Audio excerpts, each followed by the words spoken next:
जय गुरुदेव to all my dear students. I hope कि आप सभी अपनी स्टडी रेगुलर तरीके से कर रहे होंगे।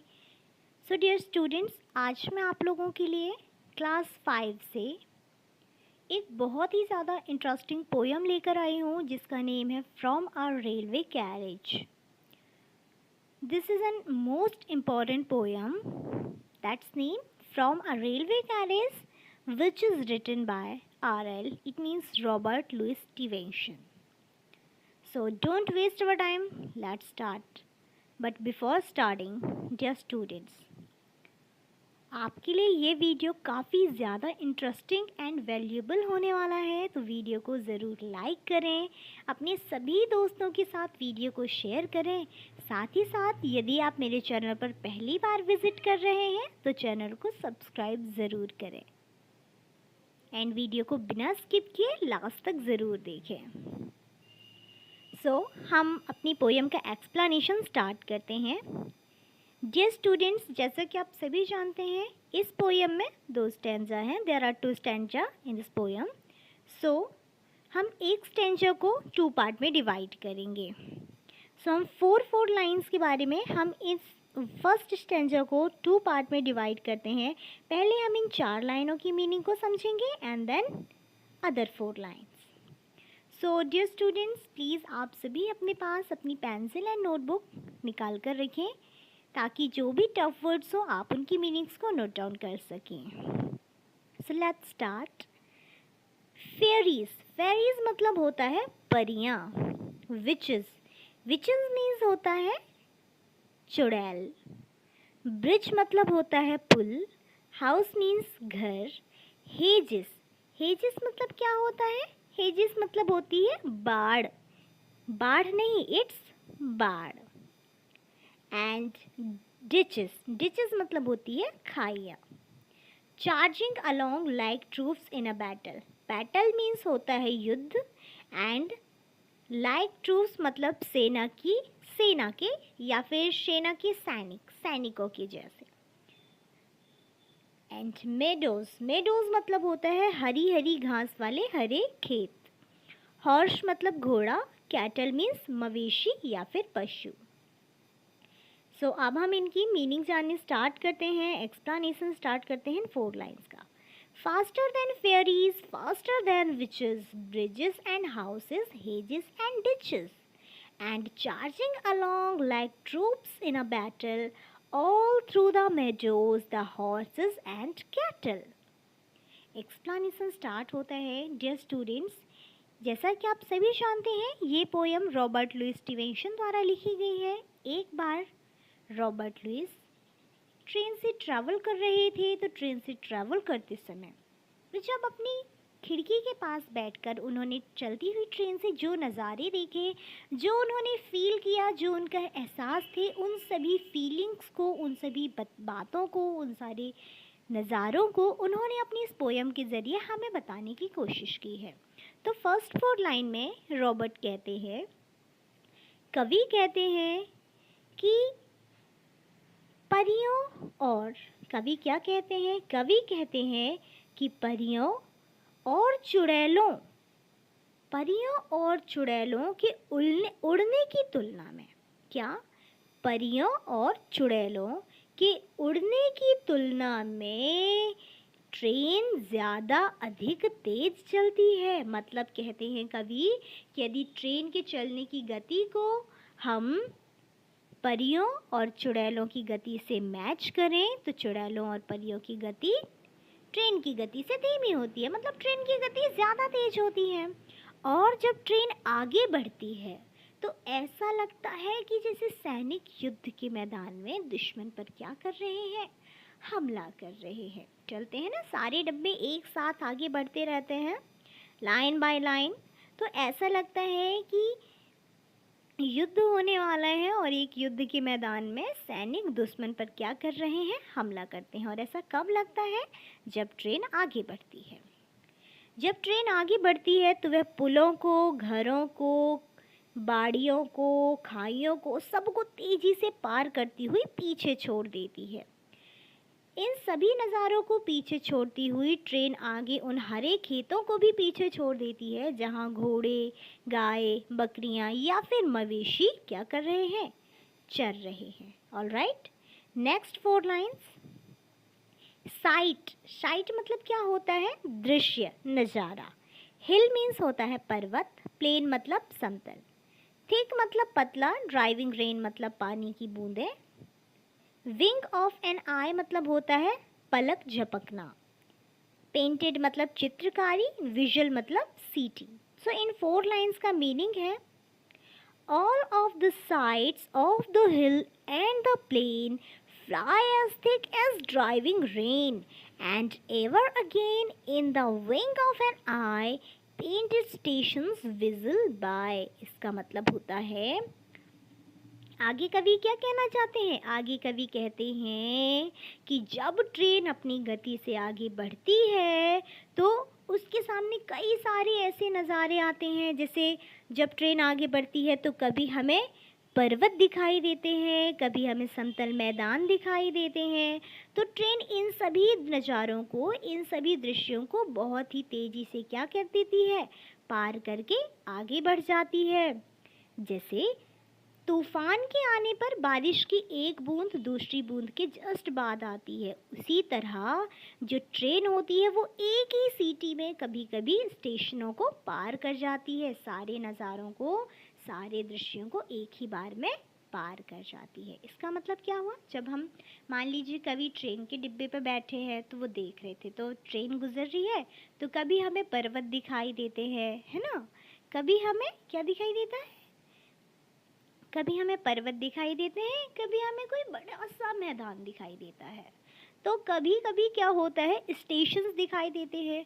तो हमारी ट्रेन क्या होती है, कभी कभी किसी स्टेशन पर पॉज कर लेती है, तो किसी स्टेशन पर पॉज किए बिना डायरेक्टली वहाँ से क्या कर जाती है, बढ़ जाती है। तो यही कवि कहते हैं कि ट्रेन में बैठे हुए जब हम बाहर के नज़ारों को देखते हैं तो ऐसा लगता है कि सारे नज़ारे पलक झपकते हमारी आंखों से क्या हो जाते हैं, ओझल हो जाते हैं। और इन सभी नज़ारे ट्रेन में बैठे बैठे जब हम देखते हैं और जब ये सारे नज़ारे हमारी आंखों से ओझल होने लगते हैं तो ऐसा लगता है कि जैसे ये सारे चित्र हमारे ट्रेन के डिब्बे में, डिब्बे की जो खिड़कियाँ होती हैं जहाँ से हम नज़ारे देखते हैं, उन खिड़कियों में चित्रकारी की गई हो और वो चित्रकारी धीरे धीरे पीछे छूटती जाती है। ऐसा किसको लगता है, कवि को। और कवि कौन है, Robert Louis Stevenson. So I hope आपको फर्स्ट स्टैंजा काफ़ी अच्छे से समझ में आ गया होगा। नेक्स्ट स्टैंजा को भी हम डबल पार्ट में कवर करने की पूरी कोशिश करेंगे dear students. So next stanza है, Here is a child who clambers and scrambles all by himself and gathering brambles. Here is a tramp who stands and gazes, and there is the green for stringing the daisies. Clamber मतलब होता है चढ़ना, scramble मतलब होता है लुढ़कना, gather मतलब इकट्ठा करना, and bramble मतलब रसभरी या फिर ब्लैकबेरीज या फिर जामुन कह देना चाहिए। गेज, गेज मतलब होता है किसी चीज़ को एकटक या फिर गौर से घूरना या फिर देखना। ट्रैम्प, ट्रैम्प मतलब होता है कोई आवारा इंसान या फिर राहगीर या फिर कोई पर्यटक। Here is a cart, stringing, string मतलब होता है धागा, डेजीज मतलब होता है फूल। ठीक है, तो हम सबसे पहले इन 4 लाइन्स की मीनिंग को, एक्सप्लेनेशन को समझते हैं। कवि आगे कहते हैं, ट्रेन के डिब्बे में बैठकर कवि आगे जब ट्रेन बढ़ती है तो वे जब आगे के नज़ारे देखते हैं तो कवि कहते हैं कि मैं ट्रेन पर बैठ के सवारी कर रहा था, तभी मुझे अचानक से ट्रेन के बाहर से, खिड़की के बाहर से मुझे एक लड़का दिखाई दिया। कौन दिखाई दिया, मुझे एक लड़का दिखाई दिया जो एक बड़े से पेड़ पर चढ़ने की क्या कर रहा है, कोशिश कर रहा है। और उस बड़े से पेड़ पर वो जैसे ही चढ़ता है, उस पेड़ से वो बार बार क्या हो जाता है, गिरने लगता है, वापस लुढ़क जाता है। लेकिन वो बच्चा बार बार कोशिश करता है ना। कवि कहते हैं कि खिड़की से वे एक लड़के को देखते हैं जो एक पेड़ पर चढ़ने की भरपूर कोशिश करता है और फाइनली बड़ी मुश्किल से वह लड़का पेड़ पर फाइनली क्या हो जाता है, चढ़ जाता है। जब वह लड़का पेड़ पर चढ़ जाता है तो आगे दिखाई देता है कि वह लड़का पेड़ पर चढ़कर पेड़ से क्या तोड़ रहा है, जामुन तोड़कर अपने पास उन्हें इकट्ठी करके रख रहा है। ये कौन बता रहा है, हमारे पोएट बता रहे हैं। ठीक है, आगे क्या कहते हैं, आगे कवि कहते हैं हमारे, here is a tramp who stand and gazes. कवि कहते हैं कि जब ट्रेन आगे बढ़ती है तो फिर मुझे वहाँ एक पर्यटक दिखाई दे, जैसे स्टेशन से हम गुजरते हैं ना, या फिर किसी रास्ते से कोई दूर सा कोई एक आध इंसान यदि खड़ा होता है, तो जब कोई वाहन निकलता है, कोई व्हीकल निकलते हैं तो वे बहुत गौर से देखते हैं उन्हें। तो कवि कहते हैं कि एक पर्यटक खड़ा था, मुझे एक पर्यटक दिखाई दिया जो कि एक जगह पर बिल्कुल अकेला खड़ा हुआ है और गुजरती हुई ट्रेन को बहुत सावधानी पूर्वक, बहुत गौर से चलते हुए क्या करता है, देखता है। ठीक है, सॉरी शायद हम यहाँ की 2 लाइन से भूल गए हैं, एक बार फिर हम फर्स्ट स्टैंजा को कवर करते हैं। Here is a child who clambers and scrambles। यहाँ पर कवि ने क्या कहा था, कवि ने कहा कि मुझे चलती हुई ट्रेन से मुझे एक लड़का दिखाई देता है जो बार बार बड़ी मुश्किल करके एक पेड़ पर चढ़ने की कोशिश करता है, लेकिन वो जैसे ही पेड़ पर ऊपर की तरफ चढ़ता है वो फिर नीचे लुढ़क जाता है। फाइनली वह लड़का बड़ी मुश्किलों से पेड़ पर चढ़ता है और पेड़ पर चढ़कर वह लड़का पेड़ से जामुन तोड़कर उन्हें इकट्ठा करके अपने पास रखता है। इसके बाद कवि बताते हैं, कवि का कहना है कि इसके आगे जब ट्रेन अपनी गति से आगे बढ़ती है तो मुझे आगे एक पर्यटक, ट्रैम्प मतलब क्या होता है, पर्यटक, कवि कहते हैं कि मुझे आगे एक पर्यटक दिखाई देता है जो कि एक जगह पर सुनसान रास्ते में अकेला खड़ा हुआ है और अकेले खड़े होकर वह व्यक्ति, वह पर्यटक किसी चीज़ को या फिर गुजरती हुई ट्रेन को बड़ी ही टकाटक वाली नज़रों से देख रहा है। मतलब एक टक किसी चीज़ को देखता है। जैसे कि हम सभी को पता है जब हमारे ही सामने से कोई गाड़ी घोड़े कुछ निकलते हैं, बड़ी सी ट्रेन एकदम से, तो हमारी आंखें एक टक करके उन्हें देखती हैं। उसी तरह कोई पर्यटक खड़ा हुआ है और वो गौर से ट्रेन को जाते हुए देखता है। इसके बाद कवि कहते हैं and there is the green for stringing the daisies. इसके बाद कवि का कहना है कि जैसे ही ट्रेन और आगे बढ़ती है तो कवि को एक छोटा सा गांव दिखाई देता है। क्या दिखाई देता है, जैसे ही ट्रेन आगे बढ़ती है कवि को एक छोटा सा गांव दिखाई देता है। उस गांव में घास की कुछ भूमि है, या फिर कह देना चाहिए कोई बाग बगीचे या फिर कोई बड़े से मैदान है जहाँ पर घास लगी हुई है, फूलों का खेत है जहाँ पर बहुत सारे डेजीज, डेजीज एक फूल का नाम होता है। तो एक उन्हें कवि को एक स्थान दिखाई देता है जहाँ हरी हरी घास लगी हुई है। तो कवि कहते हैं कि उस गांव में एक प्लेस आता है जहाँ पर हरी हरी घास लगी हुई है। उस घास के पास कुछ औरतें बैठी हैं और फूलों से क्या बना रही हैं, फूलों की माला गुथ रही हैं, तैयार कर रही हैं। तो ये स्टैंजा आपको समझ में आया। Next stanza and last. Here is a cart run away in the road, lumping along with man and load. And here is a mill and there is a river, each a glimpse and gone forever. इसका मतलब run away, run away मतलब चलते जाना, road मतलब रास्ता, Kurt, Kurt मतलब घोड़ा गाड़ी, ठीक है। लंपिंग, लंपिंग मतलब होता है कि जब कोई बहुत वज़नदार, कोई ऐसी चीज़ जिसमें बहुत ज़्यादा वज़न भरा हुआ हो, वज़नदार। लोडेड मतलब जिसमें बहुत ज़्यादा वज़न भरा हो। तो लंपिंग हमें सीधा सा कह देना चाहिए कि जब कोई ऐसी चीज़ जिसमें बहुत ज़्यादा वज़न भरा हुआ हो और वो मतलब मटकते मटकते धीमी धीमी गति से आगे बढ़ती जाती है, उसी हम क्या कह देते हैं, लंपिंग कह देते हैं। ठीक है, ठीक है। एंड मिल, मिल मतलब कोई सी भी मिल, रिवर मतलब नदियाँ, ग्लिम्स मतलब झलक, ठीक है। For ever, gone for ever मतलब हमेशा के लिए चली जाती हैं। तो आगे की 4 लाइंस में कवि कहते हैं कि जब हमारी ट्रेन और आगे बढ़ती है, चीज़ों को पीछे छोड़ देती है, तो आगे जाने पर मुझे एक क्या दिखाई देती है। कवि कहता है कि आगे मुझे एक घोड़ा गाड़ी दिखाई देती है जो कि रास्ते के बीचों बीच धीरे धीरे चलती हुई दिख रही है।